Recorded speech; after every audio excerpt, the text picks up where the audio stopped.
Well, and that's something I strongly would like to change. I think even public input, since I've been speaking at the city commission, even the public input from citizens at the open public mic, the amount of time has been cut down substantially. I think from 5 minutes to 3 minutes at the open mic.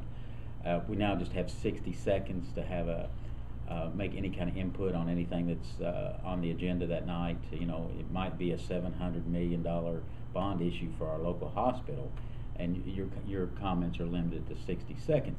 Now, the way I read it, the presiding member of the city commission can extend that time, but I even have a problem with that. To me, it's almost like the Roman up or down in the Colosseum. You know, if a person agrees with what you're saying, you know, that's the presiding member, he can give you more time. If he doesn't agree with you, he's not obligated to in any way, and I don't think, in my experience, that happens. And you know, or if you're a prominent citizen in this community, you know, your time gets extended, and I've already basically seen that too, and I'm really concerned with that. I'm concerned with some of the closed door sessions that as I really look back at the agenda, as I mentioned earlier, none of this closed session is really ever discussed in the public, as far as I can tell. You know, maybe it is. Maybe they go ahead and they acquire land or something like that, and they just don't mention where it was originally proposed. But and I'll tell you some other things. I've asked some direct questions at the open public mic about the deals offered to the different developers, and they quite clearly state that in the city commission outline or agenda for the night, that they're not obligated to answer any questions, definitely during the open public mic.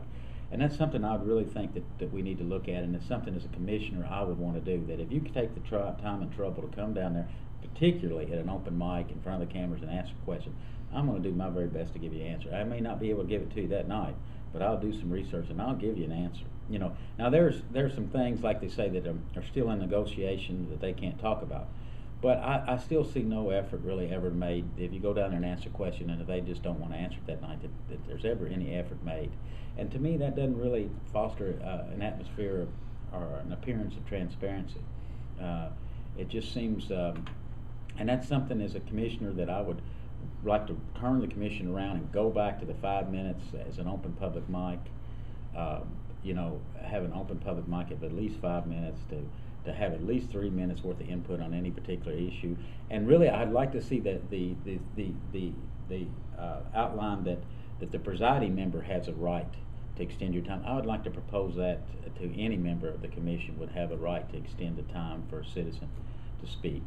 And those are things that I really think would help foster an air of transparency, that you feel like if you go down there and take the time and trouble to ask a question on camera at the open public mic, that someone would eventually try to give you an answer.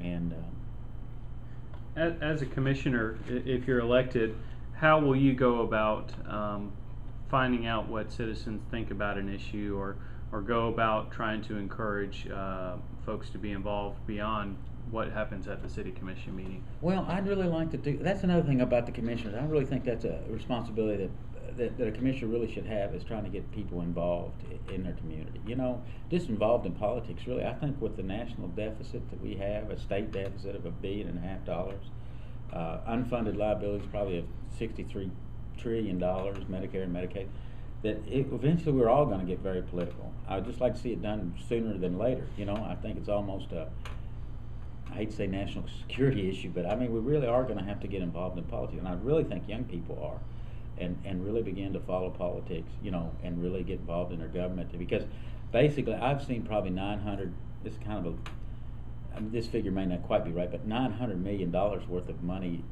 allocated in this community is going to be spent in construction projects. $700 million to the hospital. Now that's not something that we as city commissioners completely control, but they do nominate people. And that's really what I say too, the commission is really powerful. They are a public elected official, and to me they have the right to discuss any issue that they really want. And I've had people tell me, you know, when you come to the city commission meetings, very prominent people actually on the commission, a very prominent person, that it is that, you know, alleys, to discuss alleys, that's an appropriate thing to discuss. Well, to be honest with you, I'd like to be on the commission, and I definitely want to open it up more than alleys. I really do want to have it we have a great facility with cameras on it, and and I really would like to use that facility to have an open public conversation about our community. And I invite anybody. I may disagree with 90% of what you say, and sometimes I do when people get up there and speak.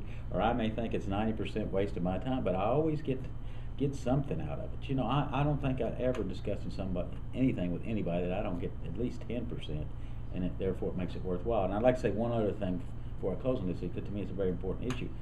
I have people, I think that Mayor Payne actually went on record through the Messenger-Inquirer saying that it is a privilege to speak at the city commission meeting. It is not a right. And I would like to advocate that if I was a commissioner, I would put that in writing, that we reverse that policy totally about 180 degrees. That it is a privilege to be on the commission. It is a right to come down there and speak. And I almost see it, I believe it's your 4th constitutional amendment. I hate to get I'm not a constitutional law scholar by any means, but you have a right to address your government with your grievances. And I see that's what people are doing when they come to that open public mic. That they may not have a lawyer, they may not know the proper legal procedure to start a lawsuit or anything, but they can come down to that open public mic and say, hey, I don't feel like I'm being treated fairly. And I definitely think that's democracy at its very best, you know, and that's addressing your government with your grievances. And I don't see that as a privilege in any way, especially when we have a facility here that we spend a lot of money down there at City Hall that has very expensive cameras, has some excellent equipment in order to let people come down there and address their government, and then to advocate that it's a privilege, and then to advocate, you know, to cut the times and stuff. I strongly disagree with that philosophy and logic.